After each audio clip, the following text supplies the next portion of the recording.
Hello दोस्तों, हमारे YouTube channel success life में आप सबका स्वागत है। दोस्तों, आज की इस वीडियो में हम आपको बताएंगे कि मनुष्य के बर्बादी के 4 कारण क्यों हो जाते हैं मनुष्य बर्बाद। तो आज हम आपको ये वीडियो में यही बताने वाले हैं कि किन गलतियों की वजह से अधिकतर आदमी बर्बाद हो जाते हैं। जाने अनजाने में हम कुछ ऐसी गलतियां कर देते हैं जिसके कारण हम बर्बाद हो जाते हैं। तो ऐसे ही एक ज्ञानवर्धक कहानी है एक साधु की, जो कि बहुत ज्ञानी और ज्ञानवर्धक है, जिसके सुनने के बाद आपको लगेगा कि हाँ, वाकई में हम कुछ गलतियां करते हैं जिनकी वजह से हम बर्बाद हो जाते हैं। दोस्तों, आज इस कहानी में आपको वही बताती हूँ कि इंसान की कौन कौन सी गलतियाँ हैं जो इंसान को बर्बाद कर देती है। अपनी बर्बादी के कारण पता चल जाए तो हम अपने जीवन को सुखियम यानी कि खुशहाल बना सकते हैं। बहुत समय पहले की बात है। एक नगर में एक धनी सेठ रहा करता था। सेठ के पास सभी प्रकार की सुख सुविधाएं थी, लेकिन उसके कोई संतान नहीं थे। संतान के दुख में वो हमेशा चिंतित रहता था। फिर एक दिन उसे पता चलता है कि उसकी पत्नी गर्भवती और उसने अपनी पत्नी का खूब ख्याल रखा। ऐसे में एक दिन उसके घर पर एक पुत्र का जन्म हुआ। दोस्तों, सेठ पुत्र के जन्म पर बहुत प्रसन्न था। उसने पूरे नगर में मिठाई बंटवाई और उसके लालन पालन में कोई कमी नहीं छोड़ी। देखते ही देखते उसका पुत्र बड़ा हो गया। फिर सेठ ने उसे पुत्र को गुरुकुल भेजने का निर्णय लिया ताकि वो पढ़ लिख कर एक विद्वान बन सके। अभी उसके पुत्र की उम्र ज़्यादा नहीं हुई थी, लेकिन उसने छोटी सी उम्र में अपने बेटे को शिक्षा ग्रहण करने के लिए गुरुकुल भेज दिया था। गुरुकुल में वह बालक अच्छे से शिक्षा ग्रहण करता, अपने गुरु की सभी ज्ञान का पालन करता। ऐसे में वह बालक धीरे धीरे वहाँ का सबसे होनहार विद्यार्थी बन गया। गुरुकुल में उसे बालक ने सारे वेद पुराण और शास्त्रों का अध्ययन किया और बहुत बड़ा विद्वान बन गया। तो दोस्तों, अर्जित कर लिया, लेकिन वो कहते हैं ना कि समय कब बदल जाए किसी को भी पता नहीं चलता। ऐसे ही एक दिन किसी प्राकृतिक आपदा की वजह से उसके माता पिता की मृत्यु हो गई, और जब उसके माता पिता की मृत्यु हुई तब तक उसे बालक की शिक्षा का पूर्ण नहीं हुई थी। और जब उसे बालक ने इस खबर को सुना तो उसके माता पिता अब इस दुनिया में नहीं रहे और उनका सब कुछ बर्बाद हो चुका था। तो उसे बालक का इस संसारिक मोह माया से मन उठ गया। उसके बाद उस बालक ने दोस्तों गुरुकुल के शिक्षण पूर्ण करने के बाद अपना संपूर्ण जीवन लोगों की भलाई में व्यतीत करने लगा।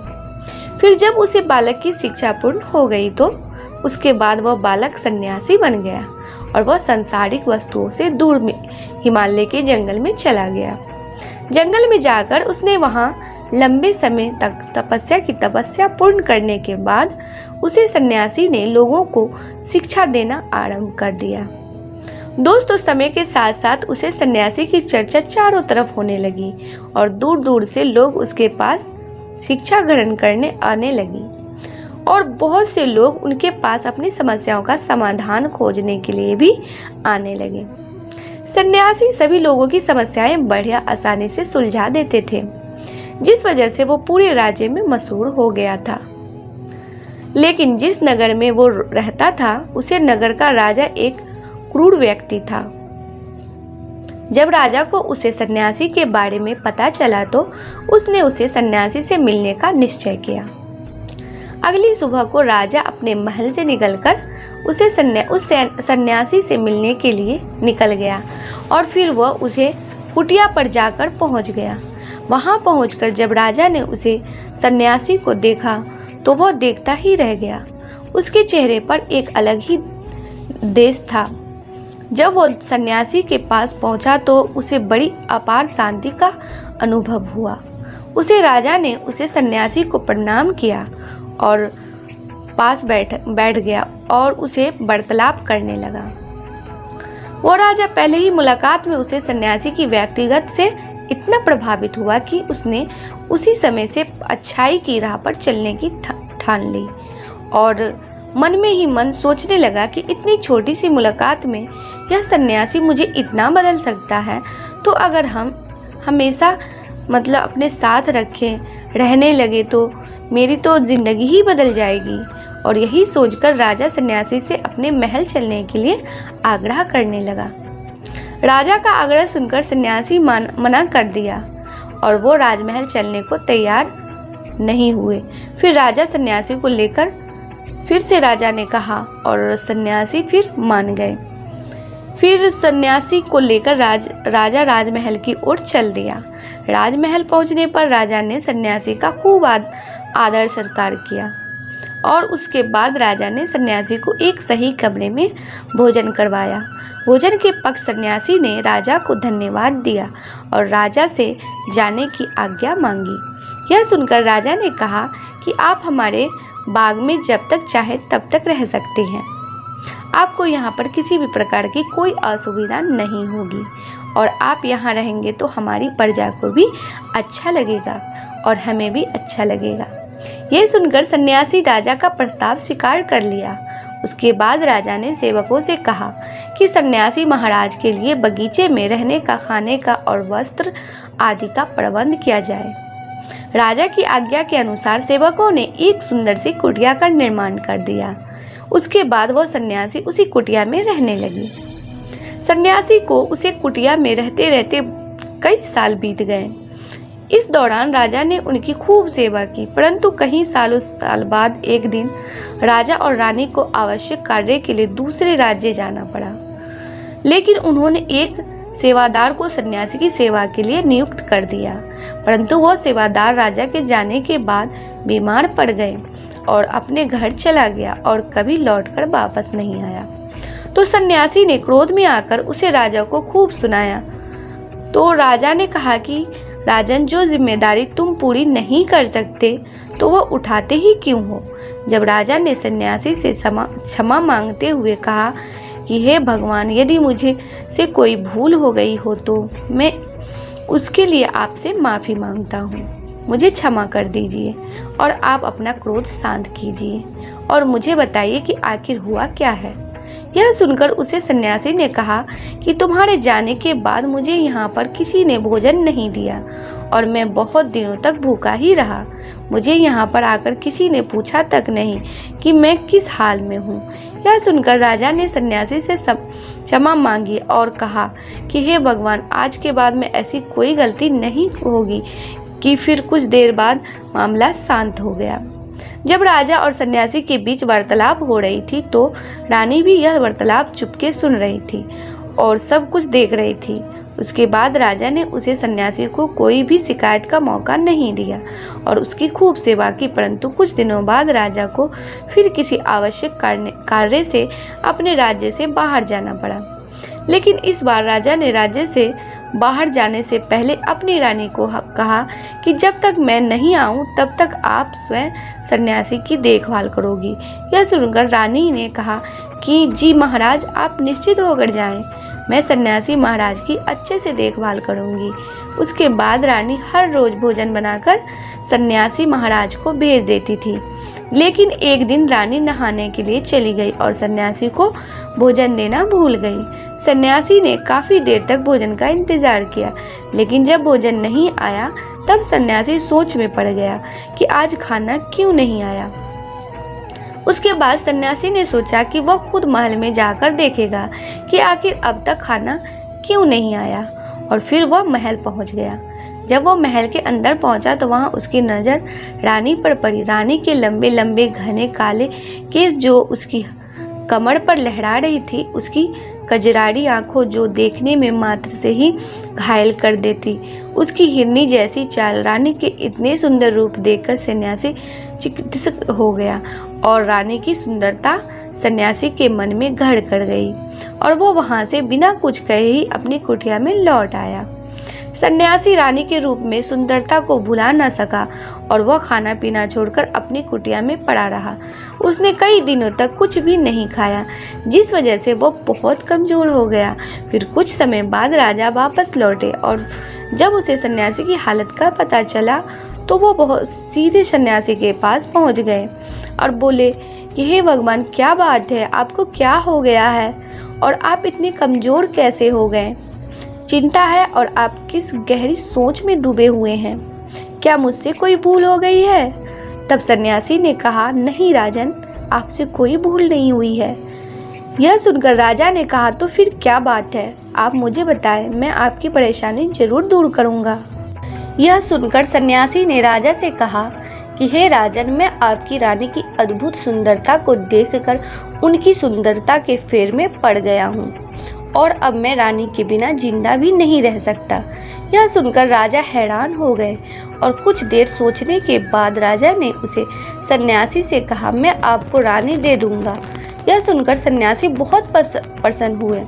फिर राजा सन्यासी को लेकर महल चले गए और जब राजा और सन्यासी महल पहुंचे तो उसे दिन रानी ने अपने सबसे सुंदर वस्त्र और गहने पहने हुए। फिर राजा रानी के पास पहुंचे और राजा ने रानी से कहा कि कोई सन्यासी की मदद करनी चाहिए, यह बहुत कमज़ोर पड़ गए हैं और मैं नहीं चाहता कि किसी ज्ञानी पुरुष की हत्या का कलंक मेरे सर पर लगे। उसके बाद राजा ने रानी से पूछा कि क्या आप यह पाप अपने सर पर लेना चाहती हैं? राजा की यह बात सुनकर रानी ने राजा से पूछा कि आखिर इन सन्यासी के इस दुख का कारण क्या है? तो राजा ने रानी से कहा कि सन्यासी आपकी अद्भुत सुंदरता के दीवाने हो गए हैं। राजा की यह बात सुनकर रानी ने कहा कि राजन, आप चिंता मत करिए, अब आप सब कुछ मेरे ऊपर छोड़ दीजिए। मुझे पता है कि मुझे अब क्या करना है। उससे आपके ऊपर ना तो सन्यासी की हत्या का पाप लगेगा और ना ही उससे मेरे पवित्र धर्म का नाश होगा। रानी की यह बात सुनकर राजा ने रानी को सन्यासी को सौंप दिया। उसके बाद सन्यासी रानी को लेकर कुटिया पर पहुंच गए। जब रानी सन्यासी की कुटिया पर पहुंची, पुरानी रानी ने सन्यासी से कहा कि हमें रहने के लिए घर चाहिए, हम इस झोपड़ी में नहीं रह सकते। यह सुनकर सन्यासी राजा के पास गया और राजा से जाकर बोला कि हे राजन, हमें रहने के लिए घर चाहिए। सन्यासी की बात सुनकर राजा ने उनके लिए घर का प्रबंध कर दिया। फिर सन्यासी रानी को लेकर घर पहुंचा।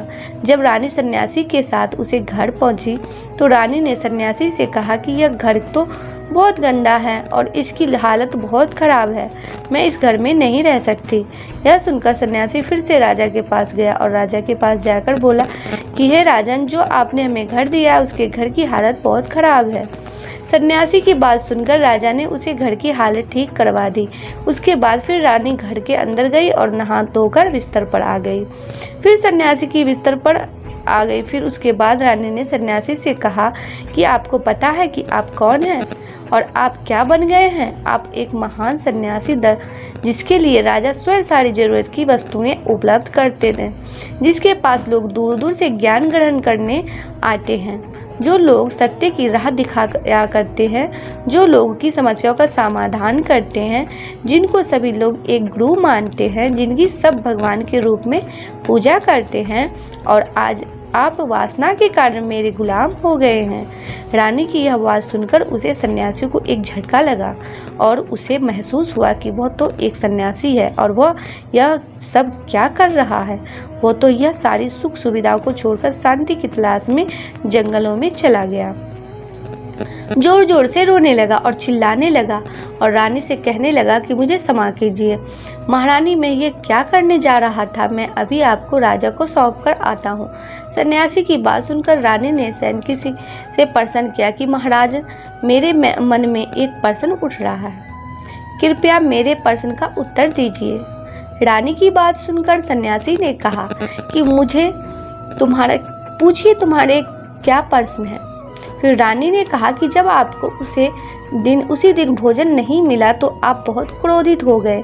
तब मैंने आपके ये रूप पहली बार देखा था और तभी से मैं आपकी व्यवहार में प्रवृत्त महसूस कर रही हूँ। ऐसा क्यों हुआ महाराज, आखिर आपको इतना क्रोध क्यों आया? रानी की बात सुनकर सन्यासी ने रानी को समझाया कि जब मैं जंगल में था तो मुझे समय पर भोजन भी नहीं मिलता था, लेकिन जब मैं महल में आया तो महल में आने के बाद मुझे सारी सुख सुविधाएं मिली और फिर मैं इन सभी सुख सुविधाओं के मोह में फंस गया और मुझे इसके प्रति लगाव उत्पन्न हो गया और फिर मुझे इसको पाने का लालच उत्पन्न हो गया और जब मुझे यह नहीं मिला तो मेरे अंदर क्रोध उत्पन्न हुआ। फिर सन्यासी ने कहा कि महाराज, सच तो यह है कि अगर इच्छा पूरी नहीं हो तो क्रोध उत्पन्न होता है और अगर इच्छा पूरी हो जाए तो लालच बढ़ जाता है। फिर सन्यासी ने रानी से कहा, यह इच्छा की पूर्ति ही मुझे वासना के द्वार तक लेकर आई है और मैं आपके प्रति आकर्षित हो गया। इसके बाद वो सन्यासी रानी को लेकर राजा के पास गया और बोला कि राजन, मुझे क्षमा कीजिए, मुझे अपनी गलती का एहसास हो गया है। यह लो आपकी रानी, मुझे यह सब नहीं चाहिए। मैं अपनी इच्छा के थ्रू यह गलत कार्य करने जा रहा था और अपने जीवन को बर्बाद करने जा रहा था, लेकिन अब मुझे सब कुछ समझ में आ गया है। उसके बाद उसे सन्यासी ने कहा कि हे राजन, मनुष्य की बर्बादी का कारण उसकी 4 आदतें बनती है और दुनिया के हर एक व्यक्ति के अंदर यह 4 अवगुण होते हैं। गीता में श्री कृष्ण ने कहा है, केवल पैसों से आदमी धनवान नहीं होता, असली धनवान वो है जिसके पास अच्छी सोच, मधुर व्यवहार और सुंदर विचार होते हैं। श्री कृष्ण का कहना है कि मनुष्य को किसी भी परिस्थिति में हौसला नहीं हारना चाहिए। जब तक आपकी सोच और विचार अच्छे नहीं हो जाते तब तक आपके अच्छे दिन नहीं आते हैं। दोस्तों, गीता में लिखा है कि ज़्यादा खुश या फिर ज़्यादा दुखी होने पर निर्णय नहीं लेना चाहिए, क्योंकि यह दोनों परिस्थितियों को आपको सही निर्णय नहीं लेने देती है।